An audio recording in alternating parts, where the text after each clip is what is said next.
We're actually seeing signs that Canadian and permanent resident workers are eager to find jobs to help make ends meet. And seeing this change, we know it's now time to ease our reliance on foreign workers and begin ramping down certain temporary measures that we put in place in 2022.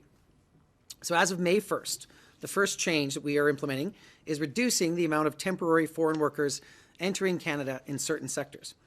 All employers identified in the 2022 Workforce Solution Roadmap will have a reduction from 30% to 20% of their workforce come in through the temporary foreign worker program under the low wage stream. Now, the exception to what I just said is for the construction and healthcare sectors. As Minister Miller outlined, these are areas that have critical labor shortages, and with the ambition that our government has for building 2.5 million homes over the next 10 years, we need to have every single worker we can in the construction sector, and to make sure that our healthcare sector has the workers it needs. That exemption will be in place for occupations in the healthcare sector. In key sectors facing labor shortages, construction and healthcare, employers will continue to be allowed to hire up to 30% of their workforce through the low wage stream of the temporary foreign worker program until at least August 31 of this year. As the needs of our economy and workforce change, so do the measures and the policies we need to implement to ensure the greatest access and opportunities for employers and workers. Now, since these are temporary measures, we will continue to monitor and adapt to current conditions.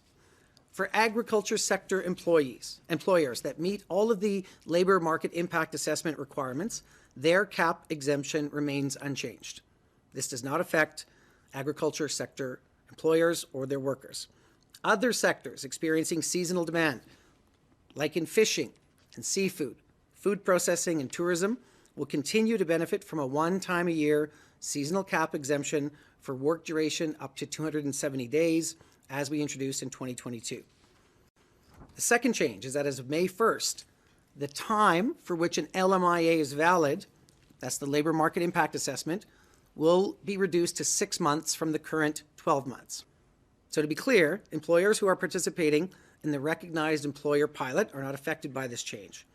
Now, the LMIA is an essential process, an essential document that a Canadian employer needs to go through and needs to get before hiring a foreign worker. The purpose of the LMIA is for the employer to show a need for a foreign worker and to confirm that no Canadian worker, permanent resident, refugee, or asylum seeker is able to do that job. And by shortening the validity period, we're going to make sure that the temporary foreign worker program is being used with the most up-to-date and accurate labour market information. This also encourages employers to prioritize workers that are already here, able and willing to do those roles. I hinted at it just before, but let me be really clear.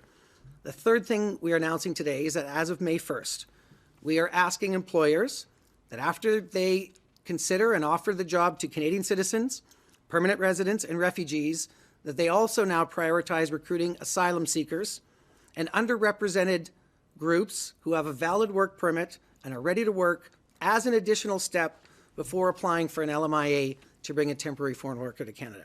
Responding to the needs of asylum claimants will mean that we have to collaborate with all orders of government. So let me be clear.